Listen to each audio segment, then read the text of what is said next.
Magandang umaga mga bossing. This is Surf Rider. Today is September 14, 2023.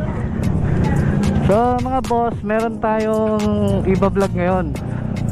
Kasi ilang araw ko na silang nakikita dun sa may monumento. So last week ko pa sila nakikita mga boss, siguro Thursday yata yun. Napansin ko na sila dyan. Yung LTO Flying Squad. Every morning nandyan sila pag pag pumapasok ako. So ngayon titignan natin kung nandyan pa sila. Kasi meron akong video na late ko na nabuksan yung camera, kaya hindi kompleto. So ngayon mga boss, titignan natin kung nandiyan pa rin sila. Kasi nung last time na dumaan ako, yesterday, nung dumaan ako sa harapan nila, kasi LTO yan eh, paparahin ka niya, may violation ka or may illegal modification ka sa sa motor mo or sa sasakyan mo, paparahin ka niyan.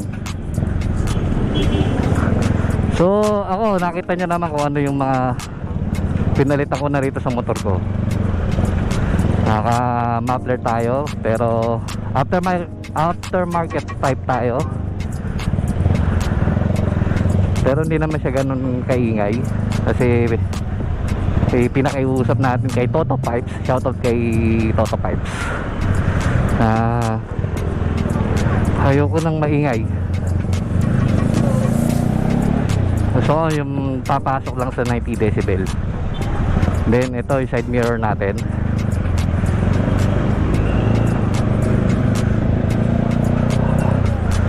May mga blue boys, nakita nyo na mga boss.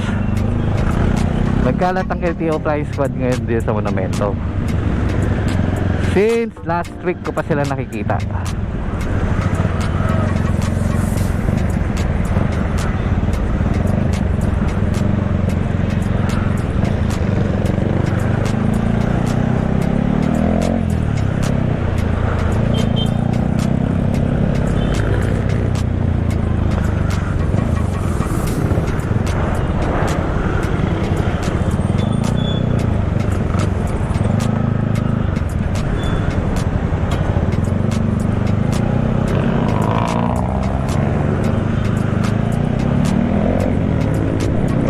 Subukan natin dumaan sa harapan nila. Kasi talagang bawal yung side mirror ko, kasi sinasabi ng iba maliit daw yung side mirror ko. Ayan na sila mga boss, masyado maliit to, kailangan 4 finger. Wala naman kasi sa memorandum ng LTO ang 4 finger.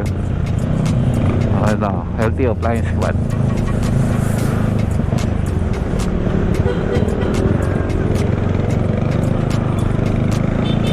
Subukan natin dumaan sa harapan nila.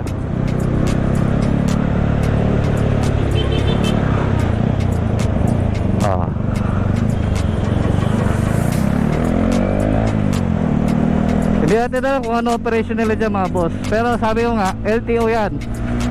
Once na napansin nila na may illegal modification ka na nakakabit sa motor mo or substandard sa LTO memorandum, hindi pasado sa kanila, paparahin ka na yan. So nakita nyo mga boss, hindi tayo pinara.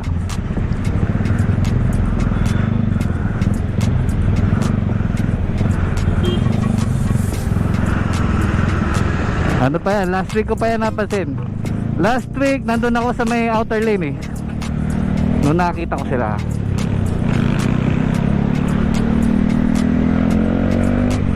Kasi mga boss, wala naman kasi sa sa memorandum ng LTO yung sinasabi ng iba na 4 finger daw, kailangan pasok sa 4 finger.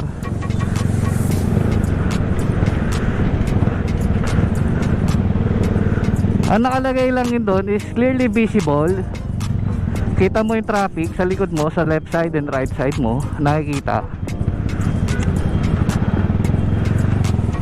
Isabihin, hindi na yung 4 finger, kailangan talaga malinaw siya, clear, visible, kita. Kasi may mga naglabasan kasing ganitong side mirror mga boss, sobrang liit naman talaga. Kasi nga hindi nakakasya yung ganito eh. Nakakita na ako noon, sobrang liit. Baka pag sobrang liit talagang ano yung ka na, paparahin ka na ng LTO. Tatanungin ito, may nakikita ka pa ba? So ganun din yan nung na ano tayo mga boss, na checkpoint tayo. Hinikutan nila yung motor ko pero hindi naman nila ako tinikitan.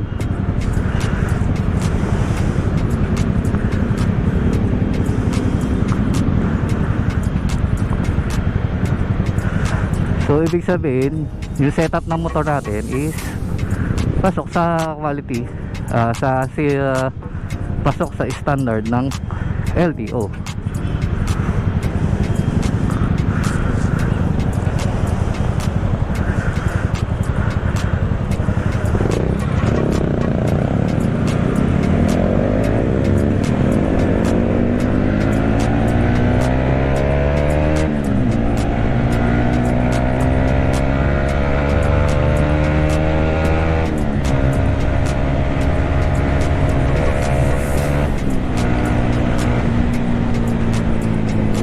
So ayan mga boss, yun lang naman yung ano natin, yung vlog natin for today. Tingnan natin kung, tinignan lang naman natin kung paparahin na ba tayo ng LTO. Kasi ilang araw na tayo dumadaan ng malapitan sa kanila. Yung iba kasi umiiwas eh, kaya tayo sinubukan natin. Kasi gusto natin kung malaman natin kung paparahin nila tayo. Kasi nga diba meron tayong pinalitan ng mga accessories sa motor. Kasi sabi ko nga kanina, ang pumara pa lang naman sa akin before, nagpalit tayo ng muffler saka ng side mirror is si PNP pa lang.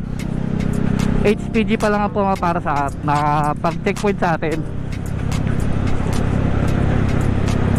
Pero sa LTO ngayon pa lang, since nagmotor ako, ngayon pa lang ako naka ano ng flying squad LTO sa daan.